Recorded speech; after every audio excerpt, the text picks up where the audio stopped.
So I'm going to share today with you guys a tool that I use a lot that contributes to my efficiency because I'm all about being more efficient with my time as a CRM consultant.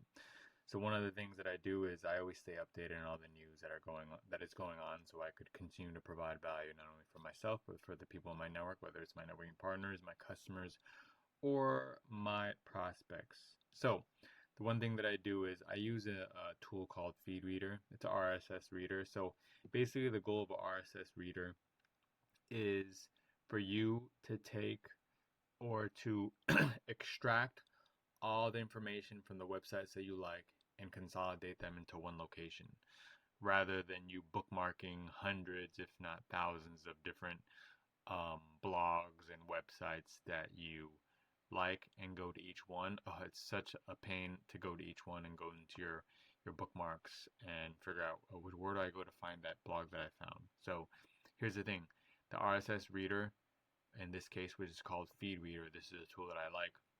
It allows you to pick all the websites that you like reading. In this case, this is for my own professional development, to continue to learn more and to continue to strengthen my craft as a CRM consultant and just in business in general. So essentially all the websites that I like, I've consolidated them into the Feedreader, and whenever a new article comes up on that website or that blog, it'll show in my Feedreader, and I don't have to go visit that site or any other 50 or hundreds of sites that I have to go to. So I'll give you an example. Say for example, I found this blog that I like in 𝘁𝗍. 𝘁𝗍 happens to be a CRM. I don't really align with their pricing structure because they charge per user per month, which I don't agree with. However, I've heard that they have a good blog regarding CRM best practices. So say for example, I like this blog. Rather than me bookmark it, click on here to bookmark it and do all that, I'm not going to do that. Essentially what I'm going to do, I'm going to take this URL, I'm going to copy it, go into Feedreader, and I'm going to say, you know what, add a new feed. And I'm going to see if it has a RSS reader associated with it.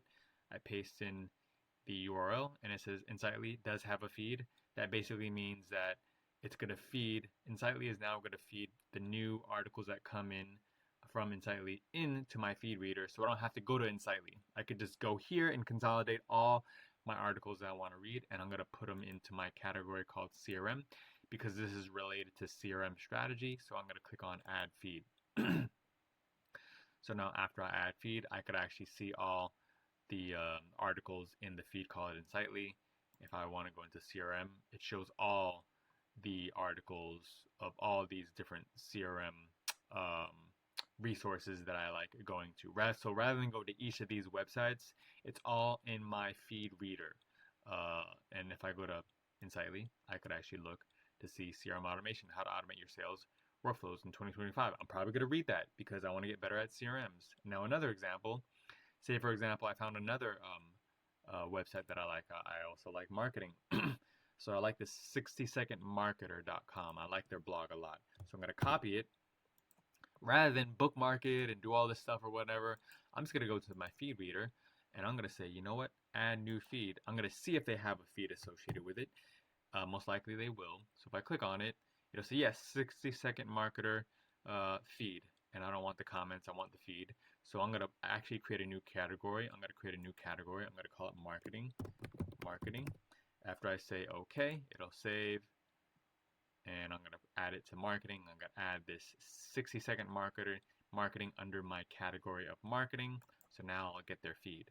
So if I go into marketing, I see right now the only thing I have in marketing is a 60-second marketer.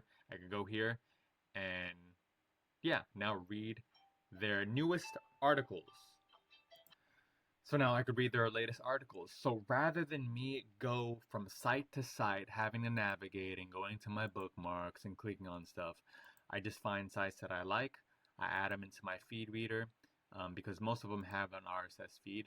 And if they do have an RSS feed, Feedreader will know. Then I could add them and I could categorize them. And now I could look at all my resources from one location. I'm all about efficiency and automation and streamlining operations, and having this tool called Feedreader, this is just another RSS reader, allows you to consolidate all the sites that you like looking at into one location so you don't have to navigate to all the other locations and go through your bookmarks to find out what is it called, where is it at. It's all in the Feedreader. So and any other RSS reader that you want to use or whatnot. But Feedreader is very easy, straightforward. I'm very minimal. I'm a very tech minimalist. If you have any questions regarding Feedreader, let me know. I'm not selling it. It's actually free. I just want to share with you business tips to be more efficient and for personal development. The only reason why I'm using Feedreader is because I want to put in and place all my information that I want to learn and continually develop myself so I get better and better, not only for myself, but for my clients, my prospects, and my networking partners, because I'm all about continual development and learning, and that's what's the essence of being an effective entrepreneur. Continual growth and self-development is what it's all about. Okay, if you have any questions, let me know. If you have any other resources in terms of tools for additional efficiency, I'm all about it. Please do share. In the meantime, have a great rest of your day. Peace.